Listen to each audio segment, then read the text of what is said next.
नमस्कार दोस्तों, मैं अविनाश कुमार आप सबों का स्वागत करता हूं बीपीएससी वल्ला यूट्यूब चैनल पर। दोस्तों, आज एक बड़ी खबर निकलकर यह सामने आई है कि सर्वोच्च अदालत ने, जी हां, सुप्रीम कोर्ट ने पटना हाई कोर्ट के उस निर्णय को स्टे करने से मना कर दिया जिसमें 20 जून 2024 को पटना हाई कोर्ट ने बिहार सरकार द्वारा जो आरक्षण का दायरा बढ़ाया गया था उस पर स्टे लगाया गया था। सुप्रीम कोर्ट ने हाई कोर्ट के निर्णय को जारी रखा है और कहा है क्या कि इस पर हम लोग सितंबर महीने में विस्तृत बात करेंगे। तो आप वीडियो के साथ बने रहें और इस वीडियो के अंतर मैं आपको यह भी बताऊंगा कि आने वाली परीक्षाओं पर इसका क्या प्रभाव पड़ने जा रहा है। तो आप एस्पिरेंट के लिए यह काफी एक बड़ा ही न्यूज है दोस्तों। तो चलिए इस वीडियो के साथ हम लोग देखते हैं कि पहले पूरा घटनाक्रम क्या है और इस घटनाक्रम के थ्रू हम लोग समझने की कोशिश करते हैं और हाई कोर्ट और सुप्रीम कोर्ट के इस जजमेंट को। दोस्तों, सबसे पहली बात तो यह कि सुप्रीम कोर्ट के द्वारा जो अभी मैंने एक स्टेटमेंट आपको दिया कि हाई कोर्ट के जो पटना हाई कोर्ट के द्वारा जो निर्णय दिया गया था उस पर स्टे करने से मना कर दिया गया, जिसमें पटना हाई कोर्ट ने आरक्षण के लिमिट को अवैध माना था। जो 50% से 65% लिमिट कर दिया गया था उसको अवैध मानते हुए उस पर रोक लगा दी थी और इसी चीज को बिहार सरकार ने सुप्रीम कोर्ट में चैलेंज किया था, जिस पर आज सुप्रीम कोर्ट का निर्णय आया है। तो तमाम पहलुओं की हम लोग बात करते हैं, इसका दायरा आखिर किस तरह से बढ़ा है। दोस्तों, सबसे बड़ी बात यह है कि यह बात शुरू होती है 1 जून 2022 को। जी हां, 1 जून 2022 को जब जातिगत जनगणना की अधिसूचना जारी होती है। पहला चरण पूरा कर लिया जाता है जातिगत जनगणना का 7 से 21 जनवरी 2023। फिर 15 अप्रैल में, अप्रैल 15 को क्या किया जाता है, दूसरा चरण जातिगत जनगणना का शुरू हो जाता है। 4 मई 2023 को जातिगत जनगणना पर पटना हाईकोर्ट की रोक लग जाती है। 1 अगस्त 2023 को हाईकोर्ट ने जातिगत सर्वे को वैध करार दे दिया और 2 अगस्त 2023 को दूसरे चरण का जो जातिगत जनगणना था उस पर काम स्टार्ट हो गया। 21 अगस्त 2023 को यह मामला सुप्रीम कोर्ट पहुंच गया और 2 अक्टूबर 2023 को जातिगत जनगणना की पहली रिपोर्ट सार्वजनिक कर दी गई। 7 नवंबर 2023 को बिहार विधानसभा में जो जातिगत जनगणना हुई थी उसकी रिपोर्ट पेश कर दी गई और यहीं पर आरक्षण की सीमा को बढ़ाने की सीएम के द्वारा यानी कि माननीय मुख्यमंत्री नीतीश कुमार जी के द्वारा घोषणा की गई। अब आप टाइमलाइन को देखिए। 9 नवंबर 2023 को जातिगत जो जनगणना के बाद आरक्षण की जो लिमिट बढ़ाई गई उसको लेकर के दोनों सदन ने नई आरक्षण कानून को पारित कर दिया, ध्वनि मत से पारित किया गया। 21 नवंबर 2023 को राज्यपाल ने इस नई आरक्षण प्रावधान को, कानून को मंजूरी दे दी और 1 दिसंबर 2023 को हाई कोर्ट में जब यह मामला पर सुनवाई हो रहा था तो उस समय हाई कोर्ट ने क्या किया, इस पर रोक लगाने से इनकार कर दिया और सरकार की नीतियों को सही उस समय माना गया था हाई कोर्ट के द्वारा। 4 मार्च से 11 मार्च तक लगातार सुनवाई जारी रही इस मामले को लेकर के और कोर्ट ने अपना आदेश सुरक्षित रख लिया। 4 मार्च से 21 मार्च, ध्यान रखिएगा, अभी हम लोग जो टाइमलाइन चल रहे हैं ये टाइमलाइन हाई कोर्ट का है।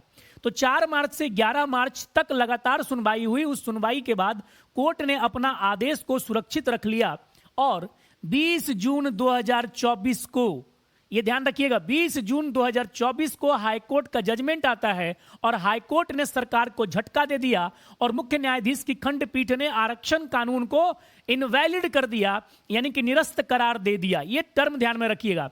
अब इसके बाद क्या होता है, सरकार यानी कि बिहार सरकार 2 जुलाई 2024 को आरक्षण के अपने कानून को सही ठहराने के लिए सुप्रीम कोर्ट का दरवाजा खटखटाती है। 2 जुलाई 2024 को सुप्रीम कोर्ट का दरवाजा खटखटाती है कौन, बिहार सरकार, और पटना हाईकोर्ट के फैसले के खिलाफ याचिका दायर कर दी जाती है।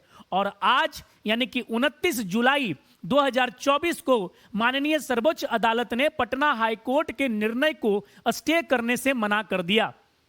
अब आखिर क्या है आरक्षण का बंटवारा बिहार में, पहले क्या था और अब क्या है, जिसको लेकर के इतना तामझाम और इतना विवाद बना हुआ है। आप देख सकते हैं कि इस ग्रुप में मैंने कैटेगरी वाइज मेंशन किया हुआ है, जो डिफरेंट क्लास हैं, डिफरेंट कम्युनिटीज वाइज हैं उसकी। पहले उनका आरक्षण का दायरा क्या था और अब आरक्षण का दायरा क्या है, इसको आप एक छोटे से चार्ट में समझने की कोशिश करें। शेड्यूल कास्ट यानी कि अनुसूचित जाति के आरक्षण का दायरा पहले 16% था, इसे बढ़ा करके 20% नए कानून में कर दिया गया।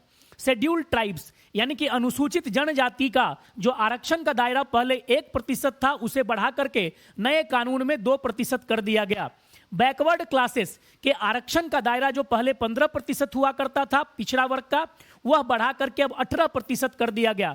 एक्सट्रीमली बैकवर्ड क्लासेस यानी कि अति पिछड़ा वर्ग के आरक्षण का दायरा जो पहले 18% था, उसे बढ़ा करके 25% कर दिया गया। और इकोनॉमिकली वीकर सेक्शन जिनका 10% था, उनका 10% रहा। तो आप अगर देख सकते हैं तो आरक्षण के ये दायरों में आपको समझ में आ जाएगा कि यहां से लेकर के अगर यहां तक आप बात करें ये कंप्लीट सेक्शन की, तो पहले के समय में आप आराम से इस पूरे के पूरे फॉर्मेट को देख सकते हैं। तो schedule caste, schedule tribe, backward classes और एक्सट्रीमली बैकवर्ड क्लासेस तक कुल मिलाकर के आरक्षण का जो दायरा बिहार में था, यहीं पर आपको ये जजमेंट में दिख जाएगा 65% यहां तक हो गया है।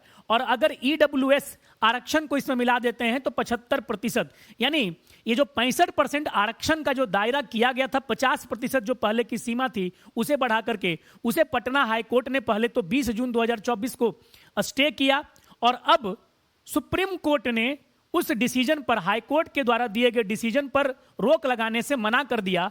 और सुप्रीम कोर्ट का जजमेंट साफ तौर पर आया है कि सितंबर में वो पूरे मामले पर जिरह करेंगे, पूरी सुनवाई करेंगे। तो सितंबर 2024 तक ये प्रक्रिया चलेगी।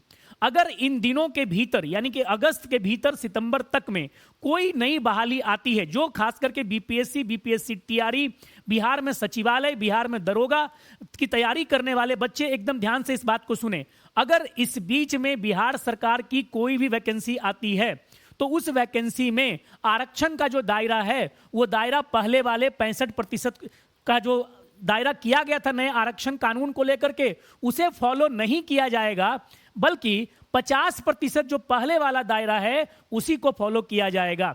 यानी नए कानून को फॉलो ना करते हुए पुराने कानून पर ही वैकेंसी आएगी। वैकेंसी का जो रोस्टर आरक्षण का होगा वो उसी तरह से होगा। और आपको एक बड़ी ही महत्वपूर्ण बात बता दूं, बिहार सरकार ने जब 2 जुलाई 2024 को सुप्रीम कोर्ट का दरवाजा खटखटाया था, तो बिहार सरकार का अपना जो वहां पर जिरह का जो सबसे बड़ा केंद्र बिंदु का जो उन्होंने पॉइंट रखा था, उन्होंने कहा था कि अगर इस आरक्षण प्रक्रिया पर, लाइन अच्छे समझिएगा, अगर इस आरक्षण प्रक्रिया पर इसी तरह की रोक रहती है तो आने वाले में रिक्रूटमेंट प्रोसेस यानी भर्ती प्रणाली की स्थिति में भी थोड़ी सी देर हो सकती है, लेट लतीफी हो सकती है। इसलिए बिहार सरकार ने सुप्रीम कोर्ट से जल्दी सुनवाई का आग्रह किया था, जिसे सुप्रीम कोर्ट ने स्टे करने से इनकार करते हुए सितंबर तक का समय दिया है। अब जो भी बहाली आएगी, उस बहाली में अभी तक के अगर हम लोग बिंदुओं को देखें तो आरक्षण की जो सीमा रहेगी वो 50% को लेकर के ही चला जाएगा, और फिर जो ईडब्ल्यूएस आरक्षण जो एक्स्ट्रा है उसकी बात होगी। और अगर कुछ अदरवाइज होगा तभी कुछ चेंज यहां पर हो सकता है, लेकिन अभी की वर्तमान वस्तु स्थिति यही है। इसमें कोई भी नए अगर चीज सामने आते हैं, जैसे ही कोई नया तथ्य इसमें जुड़ता है, तो मैं आपके लिए एक नए वीडियो के साथ फिर से हाजिर रहूंगा बीपीएससी बल्ला यूट्यूब चैनल पर। तब तक आप हमें लाइक जरूर कर दें और अपने अपने दोस्तों के बीच इस वीडियो को शेयर जरूर कर दें। Thank you.